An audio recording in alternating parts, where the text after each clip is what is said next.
নিতাই গৌরাঙ্গ জয় নিতাই গৌরাঙ্গ। গীতায় ভগবান বলেছেন এই জীবনে যদি তুমি ভালো করে সঠিকভাবে প্রকৃতির নিয়ম মেনে সৎ পথে সৎ চিন্তায় সৎ মার্গে যদি চলো তার একটা বিচার আছে। আর যদি মনে করো আমি ওই সব মানি না, যথেচ্ছাচার জীবন যাপন করব, ভগবান বলছেন পরের জীবনটা কিন্তু তোমার চয়েসফুল নেই, কিন্তু আমি যেখানে দেবো সেখানে তার নত দিশত কুড়ান সংসারে সুনরাধমা মাম অপ্রাপ্যইব। ভগবানকে 16 অধ্যায় বলছে এই সমস্ত অসুরদের আমি মূঢ় জনিতে নিক্ষেপ করি, যেখানে জন্ম জন্মান্তরে মাম অপ্রাপ্যইব, আমাকে যেন জীবনে না পায়। সকল জন্মে পিতামাতা সবে পায়, গুরু কৃষ্ণ নাহি মিলে ভজন হিয়ায়। যেরকম সকালে আমরা ভাগবত ক্লাস শুনছিলাম মন্দিরে বসে, শ্রীবাসের যখন পুত্র চলে যাচ্ছেন, মারা গেছেন, মহাপ্রভু তার বুকে হাত দিয়ে বলছে আরে তুমি তোমার মা বাবাকে কাঁদিয়ে ছেড়ে চলে যাচ্ছ কেন? তখন সেই পুত্র বলছেন, সে পুত্র মৃতপুত্র জেগে উঠে বল কে কার পিতামাতা, কত জন্ম যে আমরা এরকম পিতামাতা পেয়েছি, কিন্তু এটা কোন জন্মের পিতামাতা? তবে এটা সৌভাগ্য যে এই জন্মে আমি শ্রীবাস ঠাকুরের পুত্ররূপে জন্মগ্রহণ করার সৌভাগ্য হয়েছে। আর তার গৃহে লক্ষ্মীপতি ভগবান চৈতন্য মহাপ্রভুর নিত্য কীর্তন এবং চরণ দর্শন করতে করতে আমি মৃত্যুবরণ করছি। আমার সুগম যাত্রা বলে আবার ঢলে পড়লেন মৃত্যু। গুরু কৃষ্ণ নাহি মিলে ভজন হিয়ায়।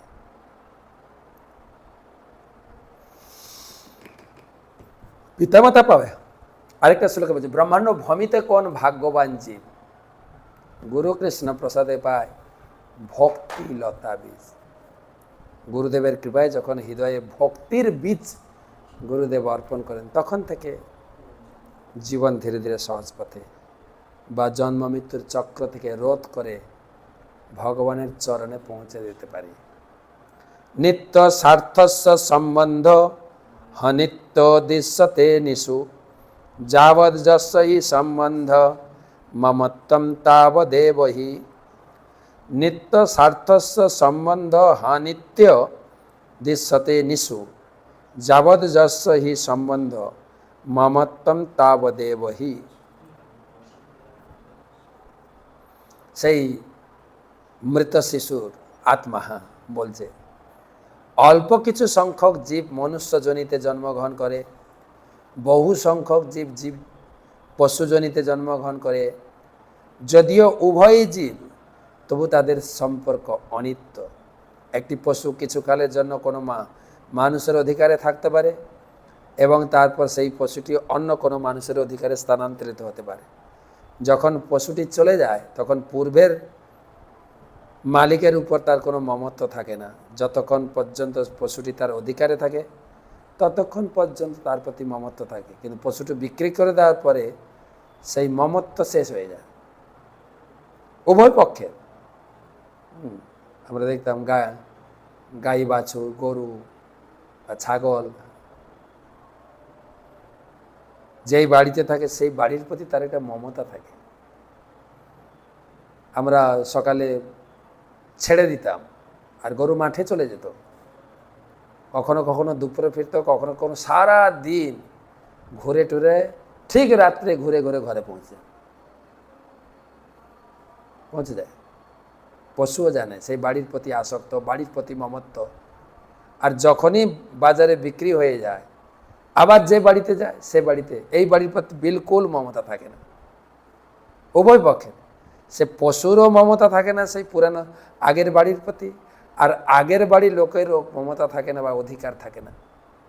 ঠিক সেই রকম আমি চলে যাচ্ছি, এই পিতামাতার প্রতি আমার কোনো মমতা নেই। কিছুদিন ছিল, আগেরটা বললো জিনিস কেনা বেচা, এখানে হচ্ছে পশু কেনা বেচা। ভগবত বলছে এর মাধ্যমে বোঝানো হচ্ছে এই শরীরটা ওই এটা ভাড়া করা পোশাকের মতো। এর জন্য এত, এই কথা তো আমরা গীতার থেকে শুনে আসছি, গীতার প্রথম শিক্ষা থেকে একই কথাই বলছে।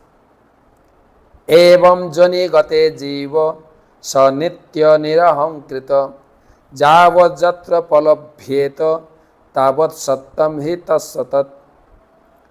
এবং জনি গত জীব সনিত্য নিরহংকিত যাবৎ যত্র পলভ্যেত তাবৎ সত্যম হি তৎসতৎ। শ্লোকগুলোর খুব বড় অনুবাদ, কেননা এই এক একটা শ্লোকের ভিতরে অনেক কথা প্রকাশ পেয়েছে। এক জীব যদিও দেহের ভিত্তিতে অন্য জীবের সঙ্গে সম্বন্ধযুক্ত হয়, তবু সেই সম্পর্ক নশ্বর, কিন্তু জীব না।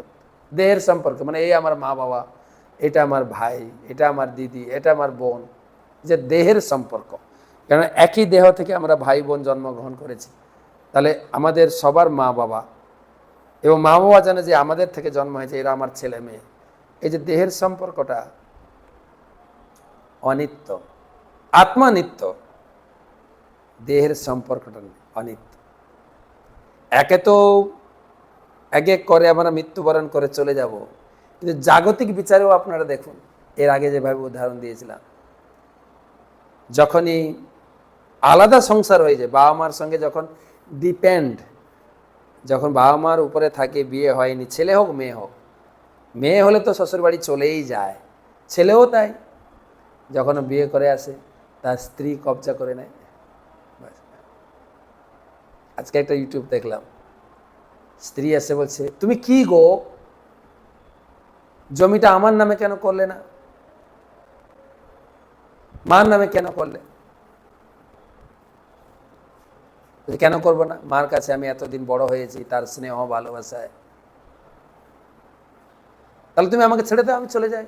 বলছে ওই জন্য তো টাকাটা নিয়েছি, মানে ওর বাপের বাড়ি থেকে, মানে শ্বশুর বাড়ি থেকে টাকা নিয়ে জমি কিনেছে মায়ের নাম। বলছে ওই জন্য টাকাটা নিয়েছি। কিসের জন্য? তুমি আর ছেড়ে যেতে পারবে না, টাকা নিয়ে নিয়েছি তো। তো মেয়েরা তো শ্বশুর বাড়ি যায়, এখন ছেলেরাও শ্বশুর বাড়ি চলে যাচ্ছে, শ্বশুর বাড়ির আয়ত থেকে বাবা মাকে, সম্পর্কটাই ছিন্ন, তাহলে সম্পর্কটা অনিত্য কিনা দেখেন, এই হিসাবেও অনিত্য।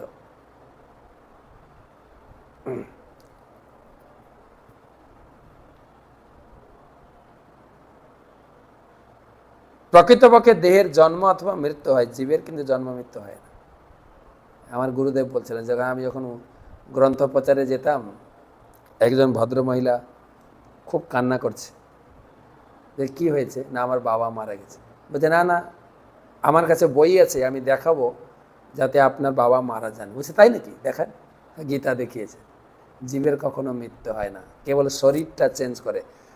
আপনার বাবার শরীরটা বুড়ো হয়ে গেছিল, সে বুড়ো শরীর ত্যাগ করে একটা নতুন শরীর তার কর্ম অনুযায়ী তিনি পেয়েছেন, হয়তো আমরা দেখতে পাচ্ছি না, পেয়েছেন। কখনো কখনো মনে করা উচিত নয় যে জীবের জন্ম হয়েছে বা মৃত্যু হয়েছে। তথাকথিত পিতামাতার সঙ্গে জীবের কোনো প্রকৃত সম্পর্ক নেই, যতক্ষণ পর্যন্ত সে তার পূর্বকৃত কর্মের ফলস্বরূপ কোনো বিশেষ পিতামাতার পুত্র বলে নিজেকে পরিচিত করে, ততক্ষণ পর্যন্তই তার পিতামাতার সঙ্গে সম্পর্ক থাকে।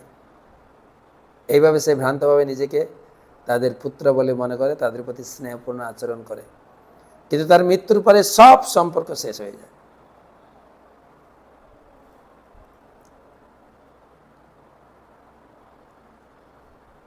তাই এই সম্পর্কের ভিত্তিতে ভ্রান্তভাবে হর্ষ আর বিষাদে জড়িয়ে পড়া, মানে আমি যখন জন্মেছিলাম খুব আনন্দ করছিলেন, আমি এখন চলে যাচ্ছি কান্না করছেন, হর্ষ আর শোক, এগুলো করে লাভ নেই। আপনার সঙ্গে আমার কোনো সম্পর্ক ছিল না, বা আপনারও আমার সঙ্গে সম্পর্ক ছিল না, এসেছিলাম কিছুদিন, নির্ঘণ্ট ছিল, আমার কর্মফল ছিল, আপনার সঙ্গে পরিচয় হলো, ব্যাস, টাটা বাই বাই, চললাম।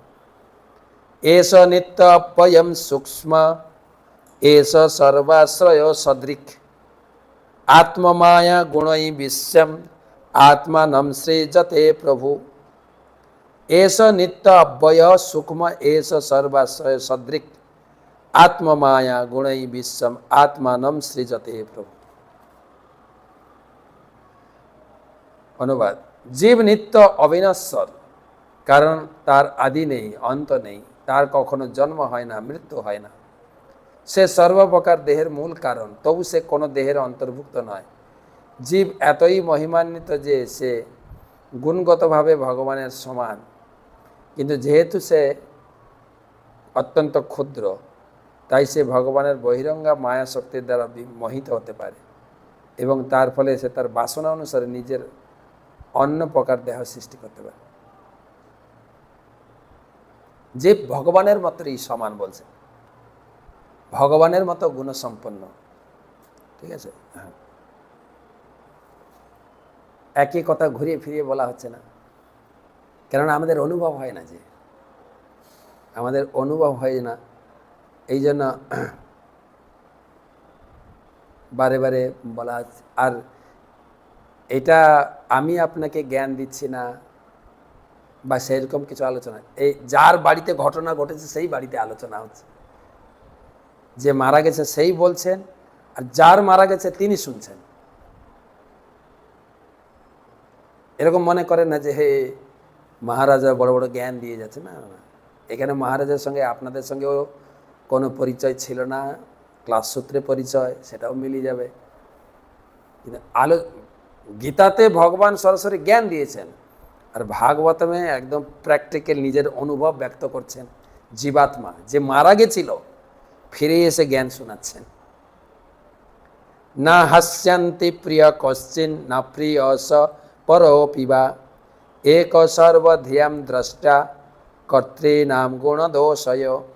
না হাস্যাস্তি প্রিয় কশ্চিন অপ্রিয় স পরোপিবা এক সর্বধিয়াম দ্রষ্টা কর্তৃনাম গুণদোষয়। এই আত্মার কেউ প্রিয় বা অপ্রিয় নয়, সে আপন ও পরের পার্থক্য দর্শনও করে না। সে এক, শত্রু অথবা মিত্র, শুভাকাঙ্ক্ষী, অনিষ্টকারী, দৈত্য ভাবেদের প্রভাবিত নয়। সে কেবল অন্যদের গুণের দ্রষ্টা ও সাক্ষী। ভগবানের অংশ তো নিরপেক্ষ, কারোর প্রতি আসক্ত বা কারোর প্রতি বিদ্বেষ তার নেই। সময়ম ভগবান যেরকম সময়ম সর্বভূতেষু ন মে দেশস্তি ন প্রিয়, ভগবানের গুণ হিসাবে সেও এই পক্ষপাতিত্ব দোষ থেকে মুক্ত। তো আজকে এই বলরাম জয়ন্তী এই মাস উপলক্ষে আমরা প্রতিদিন একটু একটু করে এই বইটা পড়া শেষ করব। হ্যাঁ, প্রথমে বলরামের প্রণাম মন্ত্রটা আমরা মুখস্থ করব বলরাম জয়ন্তী আসার আগে। নমস্তে তু হলগ্রাম, নমস্তে মুসলায়ুধ, নমস্তে রেবতীকান্ত, নমস্তে ভক্তবৎসল, নমস্তে বলিনাম শ্রেষ্ঠ, নমস্তে ধরণীধর, পলম্বারে নমস্তে স্তু ত্রাহি মাম কৃষ্ণ পূর্বজ। অনুবাদ দেখেন, নমস্তে তু হলগ্রাম, নমস্তে মুসলায়ুধ, নমস্তে রেবতীকান্ত, নমস্তে ভক্তবৎসল। হে ভগবান হলধর, আপনাকে প্রণাম। আপনি মুসলধারী, মুসলধারী মানে মুসল অর্থে গদাও বলা হয়। আর আপনি হচ্ছেন, পরের শ্লোকে বলবেন, হলধর, আপনাকে প্রণাম। হে ভগবান রেবতীকান্ত, আপনার স্ত্রী হচ্ছে রেবতী, আপনাকে প্রণাম। নমস্তে ভক্তবৎসল, আপনি ভক্তবৎসল, আপনাকে প্রণাম। নমস্তে বলিনা শ্রেষ্ঠ, সমস্ত বলের উৎস তাই বলরাম, আমি বলি শ্রেষ্ঠ ধরণীধর, নমস্তে ধরণীধর, এই পুরো বিশ্বব্রহ্মাণ্ড তার মাথার উপরে রয়েছে, একটা সর্ষে ধানের মতো। হে পলম্বারি, পলম্বাসুরকে বধ করেছিলেন, তাই পলম্বারি আপনাকে প্রণাম। হে কৃষ্ণ পূর্বজ, কৃপাপূর্বক আমাকে ত্রাণ করুন। শ্রী চৈতন্য চরিতামৃতে বলরাম সম্পর্কে যা আলোচনা করা হয়েছে,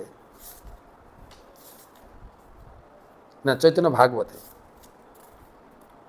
সহস্র বদন বন্দ প্রভু বলরাম, যাহার সহস্র মুখে কৃষ্ণ যশোধাম। আমি সহস্র মস্তক বিশিষ্ট ভগবান বলরামকে প্রণাম জ্ঞাপন করছি, তার সহস্র বদন পরমেশ্বর ভগবান শ্রীকৃষ্ণের দিব্য লীলাবলীর নিবাসস্থল। তিনি সহস্র মুখে ভগবান কৃষ্ণের গুণকীর্তন করছেন। মহারত্ন থুই যেন মহাপ্রিয় স্থানে যশরত্ন ভাণ্ডার শ্রী অনন্ত বদনে। যেমনভাবে অতি মূল্যবান রত্নাবলী যথাস্থানে রাখা থাকে, তেমনি ভগবান শ্রী অনন্তদেবের সহস্র বদনে ভগবান শ্রীকৃষ্ণের রত্নতুল্য মহিমা বিরাজমান। বলরামের সারা শরীরে কেবল ভগবানের গুণ মহিমা রন্ধ্রে রন্ধ্রে রয়েছে। অতএব আগে বলরামের স্তবন, করিলে সে মুখে স্ফুরে চৈতন্য কীর্তন। তাই চৈতন্য মহাপ্রভু বা কৃষ্ণের গুণ কীর্তনের আগে বলরামের স্তব করুন। হলধর সহস্রেক পনাধর প্রভু বলরাম, যতকে করে প্রভু সকল উদ্দাম। ভগবান শ্রী বলরাম সহস্র ফনা ধারণ করে আছেন, তার সকল লীলাবিলাস অত্যন্ত আশ্চর্যজনক। হলধর মহাপ্রভু প্রকাণ্ড শরীর, চৈতন্য চন্দ্রের যশ মত্ত মহাধীর। পরমেশ্বর ভগবান বলরামের দেহাকৃতি অত্যন্ত বিশাল। তিনি একটি প্রকাণ্ড হল বা নাঙ্গল ধারণ করে আছেন। দেখেন নাঙ্গল এখানে, হ্যাঁ নাঙ্গল ধারণ করে আছেন ছবিতে। যদিও তিনি অত্যন্ত গম্ভীর, তিনি পরমেশ্বর ভগবানের দিব্য মহিমা কীর্তনে সদা মত্ত। ততধিক চৈতন্যের প্রিয় নাহি আর, নিরবধি সেই দেহে করেন বিহার। শ্রী চৈতন্য মহাপ্রভুর কাছে ভগবান নিত্যানন্দ প্রভুর থেকে প্রিয় আর কেউ নেই। তাহার চরিত্র যে বা জেনে শুনে গায়, শ্রী চৈতন্য তারে পরম সহায়। কে যদি বলরাম এবং নিত্যানন্দ প্রভুর গুণকীর্তন করে, মহাপ্রভু খুবই সন্তুষ্ট হন। মহাপ্রীত হয় তারে মহেশ পার্বতী, জিভায় স্ফুর হয়ে তার শুদ্ধা সরস্বতী। এমনকি শিব পার্বতীও এমন ব্যক্তির প্রতি প্রসন্ন হন এবং জ্ঞানের দেবী সরস্বতী তাদের জিহ্বায় প্রকট হন। শিব পার্বতীও তার জিহ্বায় সরস্বতী থেকে বলরামের গুণকীর্তন চলছে সবসময়। চৈতন্য চন্দ্রের প্রিয় বিগ্রহ বলাই, তার স্থানে অপরাধ মরে সর্বে ঠাই। তাই সেই নিত্যানন্দ প্রভু বলরাম তিনি হচ্ছেন মহাপ্রভুর অত্যন্ত প্রিয়। তাই যে ব্যক্তি নিত্যানন্দ প্রভুর চরণে অপরাধ করে সে সমূলে ধ্বংস হয়ে যায়। বলরামের চরণে অপরাধ করলে ধ্বংস। পার্বতী সর্বত প্রভৃতি নবার বুধ নারী লইয়া, শঙ্কর্ষণ পূজে শিব উপাসক হইয়া। দেবী পার্বতী এবং অগণিতা দাসী নিয়ে মহাদেব সবসময় শঙ্কর্ষণের বলরামের আরাধনায় নিযুক্ত হয়েছেন। সেই বলরাম তিনি হচ্ছেন, বলরাম কে না সর্ব অবতারী কৃষ্ণ স্বয়ং ভগবান, তাহার দ্বিতীয় দেহ শ্রী বলরাম। ভগবানের দ্বিতীয় দেহ, একই স্বরূপ দহে ভিন্ন মাত্র কায়, আদ্য কায় বহ কৃষ্ণ লীলার সহায়। দুজন সমান ভগবান, শুধু রং আলাদা। আবার একজন সেব্য আর একজন সেবক।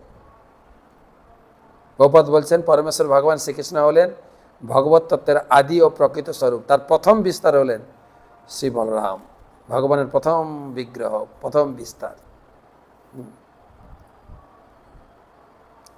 তো বলরাম হচ্ছেন ভগবানের বৈভব প্রকাশ। শ্রীকৃষ্ণের দেহের রং ভিন্ন ছাড়া বলরাম সব দিক থেকেই ভগবান কৃষ্ণের সমান রূপে রয়েছে। দ্বারকায় বাসুদেব রূপে কৃষ্ণ, আর বলরাম হয়েছেন শঙ্কর্ষণ রূপে।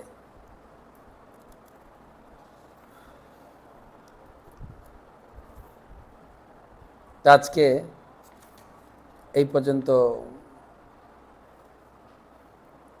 বৈকুণ্ঠে শেষ ধরাই অনন্ত, এই মুখ্য বিষাবতার বিস্তারে নাহি অন্ত। বৈকুণ্ঠের শেষ অনন্ত শেষ এবং জড়জগতে অনন্ত ব্রহ্মাণ্ড মস্তকে ধারণকারী অনন্ত মুখ্য সক্তাবেশ অবতার বিস্তারিতভাবে বিচার করলে তাদের গণনা করে শেষ করা যাবে না। নমস্তে বাসুদেবায়, নম শঙ্কর্ষণায় চ পদ্মনায় অনিরুদ্ধায় তব্যম ভগবতে নমঃ। তো এই বলরাম তিনি মূল শঙ্কর্ষণ, চতুর্বহ, দ্বিতীয় চতুর্বহ তাকে 3 পুরুষ অবতার। এ বিস্তারিত আমরা পরে পরে আলোচনা করব। বলরাম তত্ত্ব। শ্রী বলরাম যেও কি, ভগবান বলরাম হলধর কি জয়। শুভরাত্রি।